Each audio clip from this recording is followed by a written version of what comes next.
Merci Monsieur le Président. Monsieur le Ministre, il est effectivement frustrant de ne disposer que de 2 minutes pour un débat passionnant, mais dont les termes sont mal posés.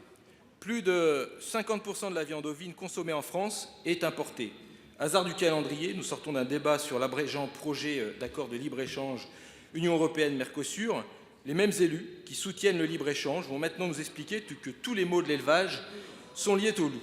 Les données sont pourtant formelles. Alors que le nombre de loups augmente dans les zones où il est déjà présent, le nombre d'attaques stagne, voire baisse.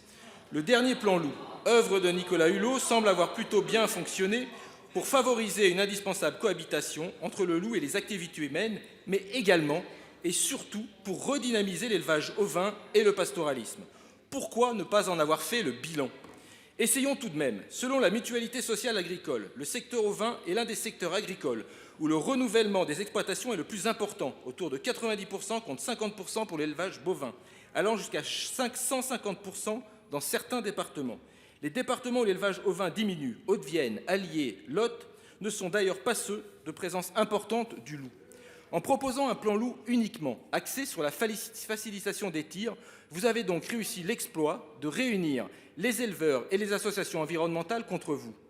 Certes, le retour de ce prédateur est une contrainte réelle pour les éleveurs, mais ils y font résolument face. Plutôt que de vous battre à Bruxelles pour un inutile déclassement du statut du loup, qui d'ailleurs ne changera rien, vous feriez mieux de vous battre contre les traités de libre-échange et pour une refonte de l'incohérent calcul des surfaces pastorales éligibles à la PAC.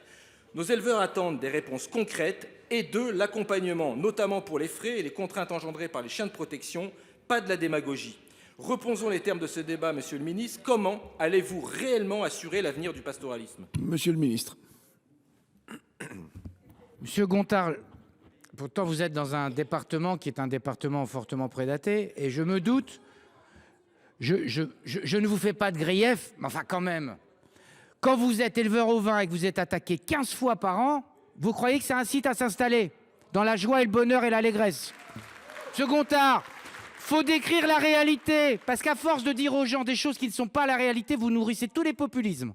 C'est ça ce que vous êtes en train de faire. Et c'est ça que je veux pas. Parce que moi, je ne veux pas qu'on revienne sur le fait qu'on a la présence du loup, elle doit rester sur le territoire. Mais dans des conditions qui soient acceptables, Et donc arrêtez. Vous me dites, la démagogie, elle n'est pas de ce côté-là, la démagogie. Et donc, je vous dis que la question de l'élevage ne se résume pas à la présence du loup. Mais quand vous venez ajouter dans des zones qui sont déjà avec des grandes contraintes, y compris les contraintes que vont porter la question climatique, que vous rajoutez une pression du loup qui est trop excessive.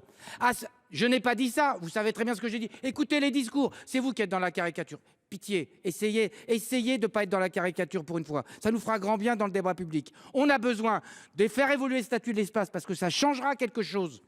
Ça ne veut pas dire qu'on éradique le loup, Monsieur Gontard. Ça veut dire qu'on tient compte d'une réalité qui a des zones. Laissez-moi finir, je ne vous ai pas coupé.